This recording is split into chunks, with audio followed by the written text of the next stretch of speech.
Hey guys, Jen here with Serenity Hill Farmstead. Today we're doing a Homeschool Happenings update. This is going to be the last Homeschool Happenings update for our 2019-2020 school year. This week we decided to move to our summer homeschooling schedule. So for this, what this looks like is 3 times a week we're still doing school, but it's not everything. We're not doing everything. My little kids, they're doing unit studies, lap booking. I've got some notes here I'm going to read off of.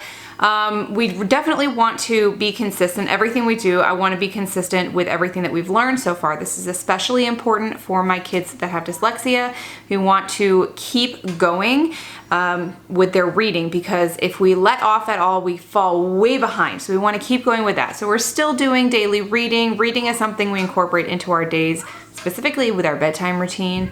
So we're going to keep doing that and do some reading during the day too. And we're also going to keep going with our teaching textbooks curriculum. We just kind of plug away at that throughout the year, but we're not going to be doing any more book work. I still have books out. There's still going to be resource books. We still have a full bookshelf. And if they want to read anything or they want to look something up, they're always free to do that. But I will not be pulling out books and putting curriculum and lesson plans together for them anymore for the rest of this school year. Now, Wyatt, my high schooler, still has some curriculum that he has to get through. He has to meet those goals. We have to finish all of that to get the high school credit that he needs. But we are not doing it every single day. He will be doing his reading requirements every single day, but he enjoys reading anyway, and he always reads every day. Whether I ask him to or not, he's always doing it. But he will still be doing that. And then he will also be finishing up his language arts next week. So I'm just gonna let him keep going at that. So he'll do that pretty much every day, Monday through Friday, until he's got that finished, and then he'll back off, and then he'll just go to 3 days a week. And what he'll do for his 3 days a week is he will still work in his science, he will still work in his history, and he will still do, what else will he be doing? Math. So he'll still be doing math. He will have his book work to do still, but I am not going to be requiring any more projects from him. He has 2 papers that he has to write, but that's about it. We're just dialing it back.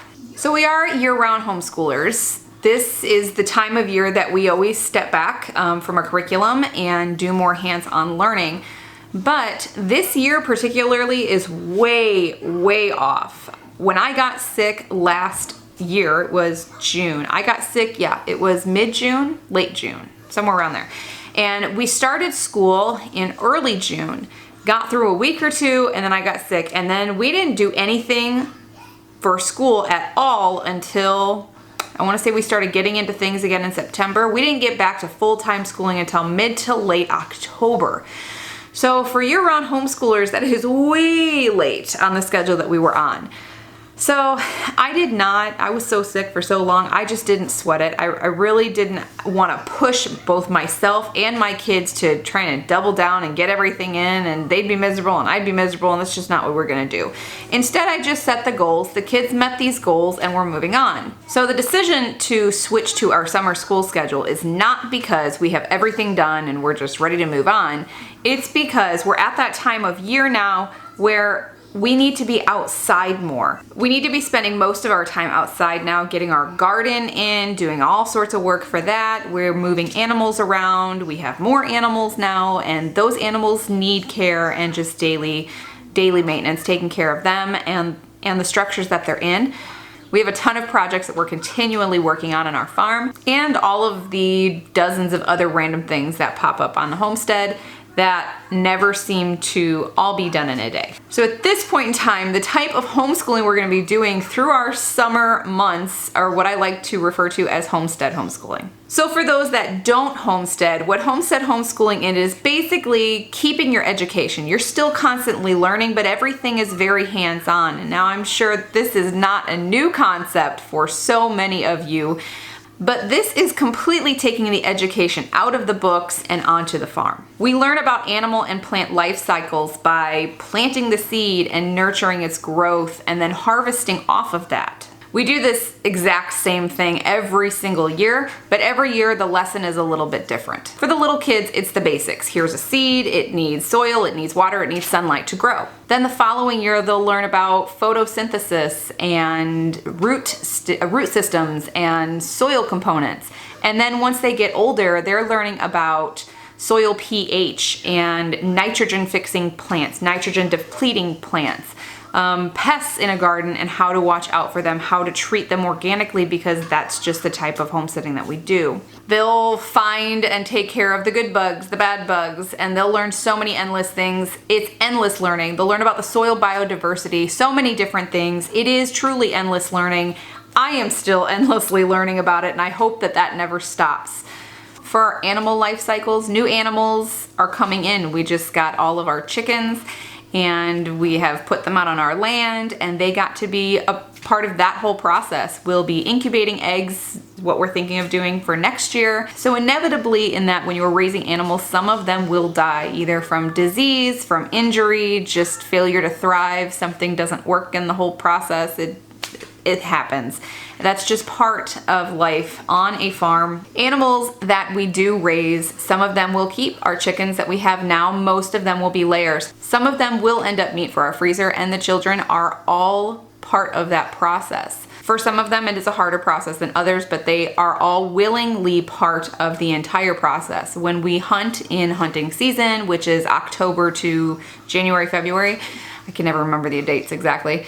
They're part of that whole process too. When my husband tags a deer, when my oldest goes out with them, a couple of the boys go out with him, and when he does tag something, we all go out together, find the tracks, track the blood trail, and are part of the processing. We all do that together. We do it ourselves. So they're all involved in this. They've been raised that way. It's nothing shocking. It's very educational for them, and they are totally involved and aware of where their food comes from and what it takes to provide good, healthy food for them. But I do have some extra things that I make available to them, or I put out for them throughout that summer season, because you can't really garden when it's thunderstorming out, and there are some downtimes that we have during this season. So I do have some unit studies that I'm planning on doing, and those are all circled around botany and animal life. And I am gonna get some lap books together. We haven't done lap books in a while, and I really enjoyed doing lap books with my oldest, and with Jackson I think did some lap books too. And now that they're a little older, there's more lap booking that I've come across that looks really fun for them, and there's more parts to it, a little more complicated, but I think it'd be fun for them. So we'll add some of that in too. And sometimes we'll just use our nature journals, just take the journals outside, and they'll draw or write on whatever they want to, whatever experiences they want to document, or they're just simply there in the moment, experiencing everything and asking me a million questions, and I answer whatever questions they have. The book curriculum that we do have left, I will be carrying over into next year. We have quite a bit of the kindergarten math for Evie. She wasn't quite ready for it, so I'm just gonna move it on to the next year, which is actually a great money savings, because man, the cost of everything has gone up. So the cost of curriculum I was not looking forward to, and I did purchase all of next year's curriculum already, because we will be starting our school year in probably, I'm gonna aim for 2 months, because I think we need a little bit of a break with everything going on in life and in the world. So we're aiming for July, early July. Jackson's got a little bit of language arts that we'll be carrying over, as does Caleb. They're done with their handwriting. History and science, I've got a little bit to carry over for them too. For math, they are on a completely different schedule. It doesn't even follow my yearly schedule, and that is not because this year was crazy. It's just because when they're ready to move up to the next level, I level them up. So they will finish a year in the middle of a year and go into another one. So it's not on target with everything else they do. They just move up when they're ready. If you've been following with every one of the Homeschool Happening videos that I've done this year, you probably noticed that we have a lot of different homeschool approaches, and I changed things up quite a bit. And the reason that I decided to document this was just to share and create a community, and I've really enjoyed the conversations that we've had in the comments below. So thanks guys for those that have participated in it and come and watch the videos. I really do appreciate you being here. But I also did this as a way to look back, and I was looking back the other day when I started thinking about this video and how I was gonna wrap everything up and share exactly what our homestead homeschooling looks like without it sounding too confusing. But I was looking at everything we've done so far, and I really do change it up a lot. But I change it up as my children's needs change and as they are growing and adapting and how they are learning. I find that frequently changing our approach and maybe our routine and our style of homeschooling is the most effective for us. And it may seem a little bit all over the place at times, but it really does work well for our kids and for our family. And all of the different homeschool approaches that we use, we tend to rotate through them, and they all have their perks. They all have their place. But my absolute favorite is Homestead homeschooling and just learning around us and incorporating our homeschooling in our daily lives and really digging into our natural curiosities that the kids have. So I hope you guys enjoyed this video along with the entire Homestead Happenings series, groups, I don't know, whatever you want to call them. I hope you guys enjoyed it. Thanks again for participating. If you did like this video, then go ahead and give it a thumbs up and share and subscribe and all that good stuff. And definitely don't forget when you hit that subscribe button to hit the notification bell next to it also, because it tells YouTube that you like our videos and you want to see more of them, and you'll stay up to date and get a notification every time we put out a new video. I hope you guys are doing well, and we'll see you in the next one. Bye.